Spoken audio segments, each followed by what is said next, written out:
Hey guys, you're watching a Starcraft 2 co-op mission. I am CTG, and this time I'm going to be bringing you the world record speed for Scythe of Amon.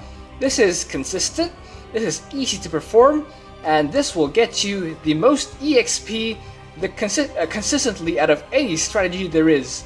So I'm going to be playing as Raynor, and my ally Yuri Prime is going to be playing as Vorazun. So what I will do is present the replay from both perspectives, first on Raynor's perspective and then on Vorazun's perspective, to get a complete picture of how to perform this of both commanders. So first, I'm going to start making my workers. So 15, supply depot.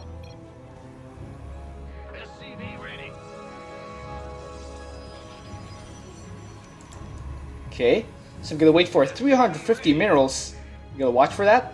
Okay, 350 minerals, pull a worker away, and then start your command center. There we go, and then rally, then shift click the SCV back to the minerals right away. There you go, there he goes, my ally takes my gas, and then I'm gonna pull another SCV at 75 minerals, and then start a barracks, and then right after that I start and add another SCV on my command center. So I'm going to be working off 2 orbital commands this game, but this worker here, I queued to the 8th control group. You can queue it to any control group you want, but I prefer to have it on a control group, just so I can shift click it here and build the barracks right away after building this orbital. So as soon as the barracks finishes, get the orbital, and then get your barracks. So after that, select an SCV here and start building your refinery, since you will need the gas for later. So let's speed it up a bit. After the orbital completes, you're going to be able to drop a mule and then start an SCV, and then you'll get the attack wave announcement. So that should be around 2 minutes and 47 seconds. So start your second orbital command and then get your barracks here. So there are 2 possible directions where the attack wave will come from: the far west and the far north. If it's in the far north, the bunker placement will be here, directly under or directly in the corner of your barracks and orbital command. And if it's here, as the attack wave shows, you're going to need to place your bunker in this location. So let's continue. So I'm gonna get, as soon as I start my bunker, I'm gonna get a pair of Marines, and then get an SCV and another pair of Marines. So I'm gonna have enough. So look here, I selected 1 barracks and I shift clicked it here so that my Marine will rally directly to this location, and you will see why later on. So as soon as I get my second orbital command, I get the mule right away, so to optimize my mineral income. You will see that my Marine will drop at this location.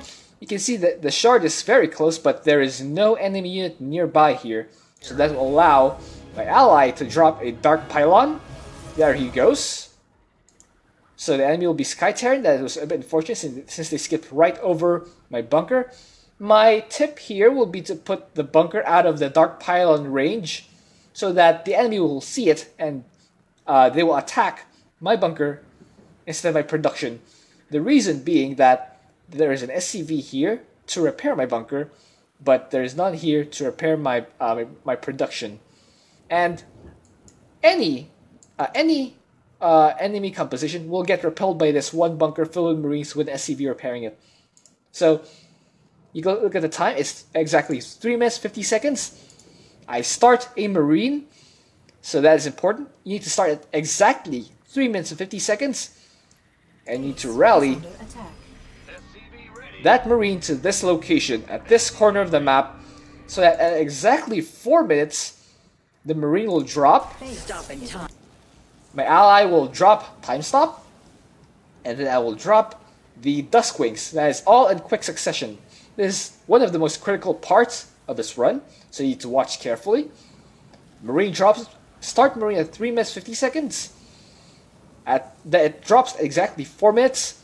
That will allow your ally to time stop at exactly that time, and you to drop your Banshees at also exactly that time.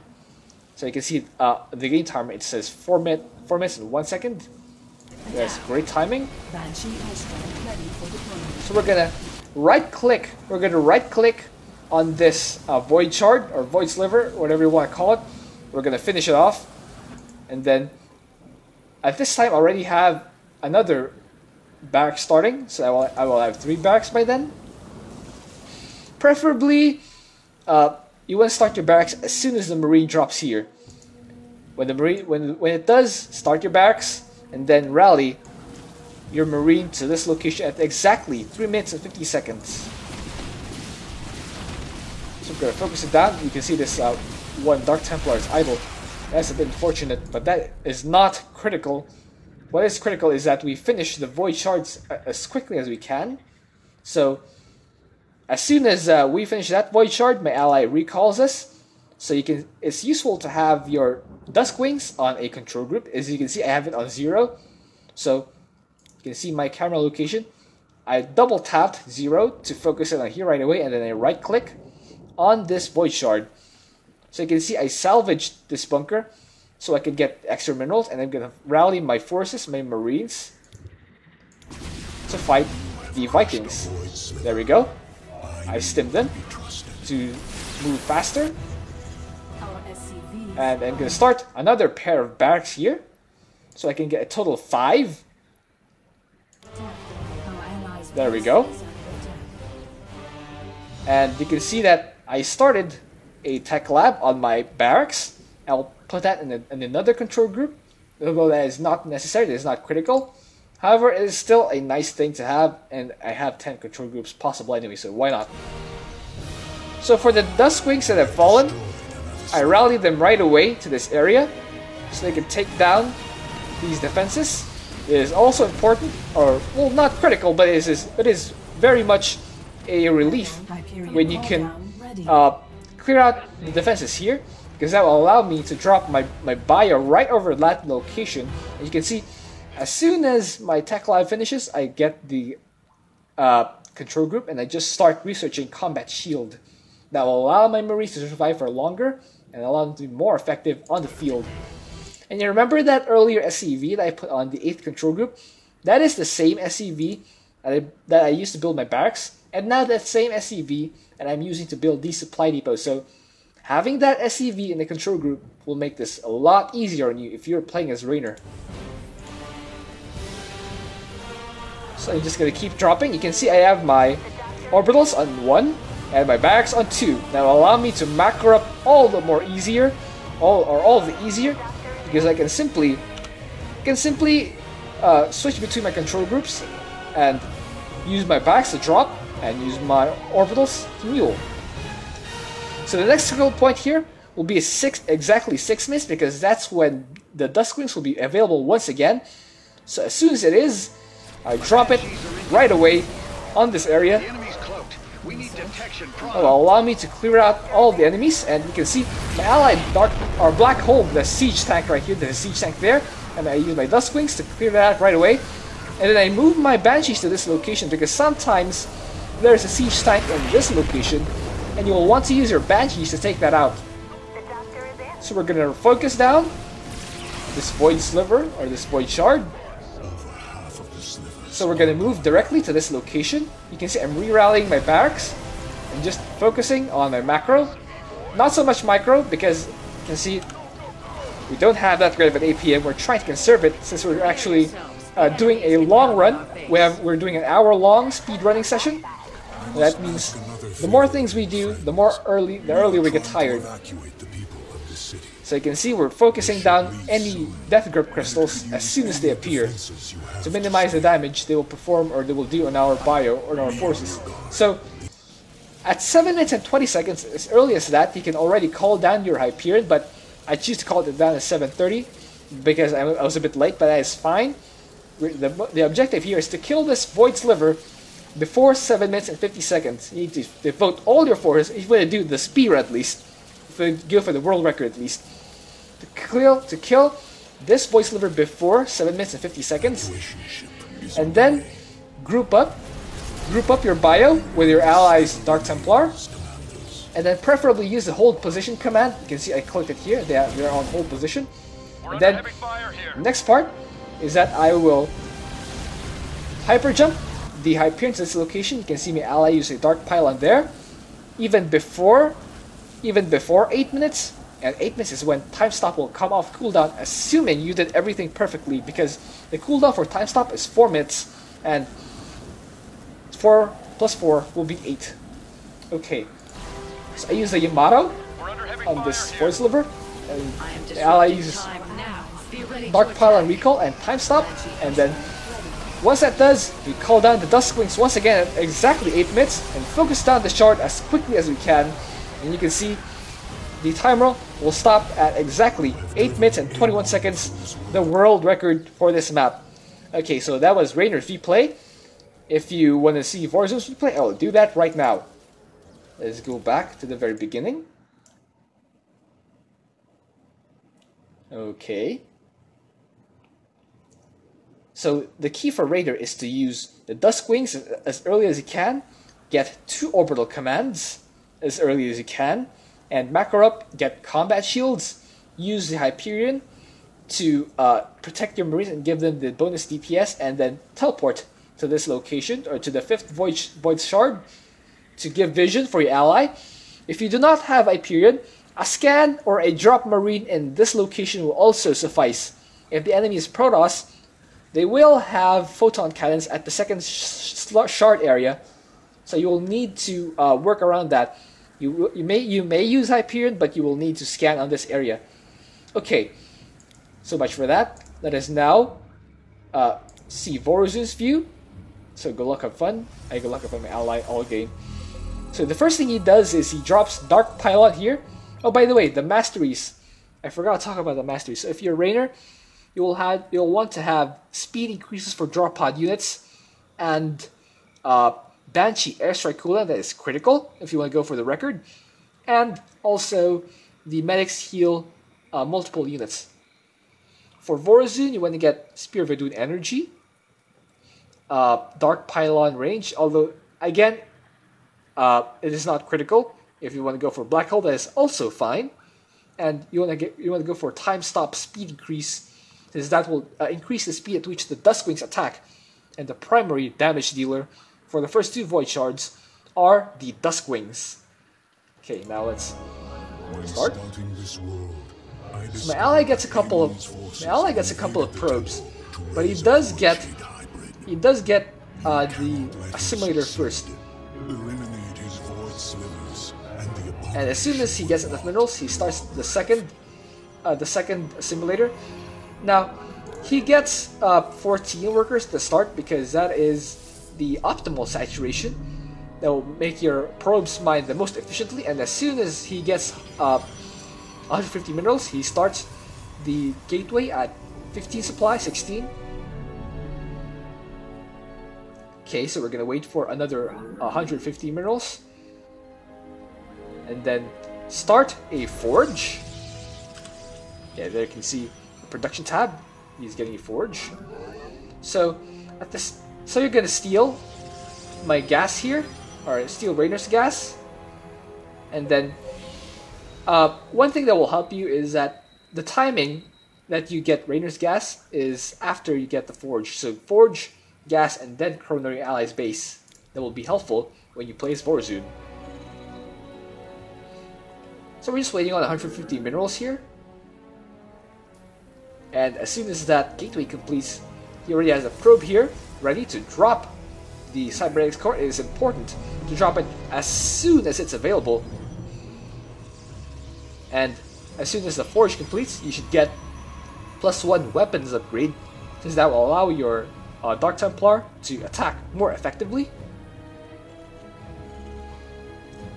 So he gets another pylon on top of that to increase his supply. So now we're waiting on the next step. He's macroing up, getting another gateway. The enemy's attack will be upon us. Okay, as soon as Cybernetics Core completes, you should already have a probe out and get your Twilight Council. Okay, Shadow Guard is ready, but don't use it. You need to save it for 1 minute because you need those on this shard right here. So we're just macroing up right now. You can see he's not doing anything. He's not doing anything at the moment. Okay, so now he gets another pair of gateways and a pylon. Okay. As soon as that marine drops, he doesn't need to look here. Okay, that's another thing. At 3 minutes and 50 seconds, you want to start your Dark Shrine and rally your probe back so that it will be ready. And then he drops Dark Pylon there, and this is the most critical part. At 4 minutes exactly, he needs to drop time stop. There we go. At exactly 4 minutes, the vision already appears. I wonder if the drop pod is visible at this point. No, it's not. Anyway, at 4 minutes, you need to have the Dark Shrine starting. You need to have the Dark Pylon here, and you can see he puts it on a control group. And at exactly 4 minutes, you use Time Stop and Shadow Guard. Temporal anomaly established. Strike now, warriors. There he goes. So we focus down the shard, and he doesn't notice that. He doesn't know that there's an idle Dark Templar here, but again, that is not consequential. You're still able to destroy the Void Shard fast enough. So while that's happening, he gets another pair of gateways. So as soon as the second Void Shard goes down, he uses Dark Pylon Recall. He used this pylon, the first one that he summoned, to recall the forces here. And then once the forces do get here, both allies need to use the Duskwings and the Shadow Guard to clear out this area. Again, it's not critical, but it's a nice, if you want to go for a speedrun, it's a nice thing to have. Because you will be able to clear out this next part a lot faster. So now we're at the macro stage. You can see he's getting Shadow Fury and Blink. And then he's going to get a bunch of Dark Templar. I'm just gonna macro up here. From the shadows I come. He just uses From the shadows he just creates Dark Templar whenever he can. Let's speed this up a bit. You can see he's floating a bunch of gas. I'm not sure if stealing my gas is really worth it. So at 6 minutes flat, you should hear that chopper sound, and you should charge it right away. Use Black Hole on the tank here, and have your Dark Templar attack this Void Shard, while Raynor is continuously dropping forces. So we're not gonna attack these Void Rifts, and instead rush out as many Dark Templar as you can. Okay, we'll take care of that. And now we're gonna go for this. You can see he made a pylon here in front that will allow him to summon more Dark Templar. Okay, there's a void, there's a Death Grip Crystal there. So I was on top of that. Okay, there's another here, so he's on top of this. I use the Shadow Guard at 7 minutes 20 seconds. And then I use Hyperion. Okay, now we're ready for the last part.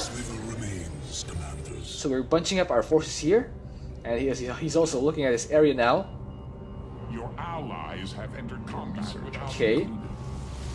So I use Hyperion, and then as soon as the vision appears, you're gonna use a Dark Pylon, and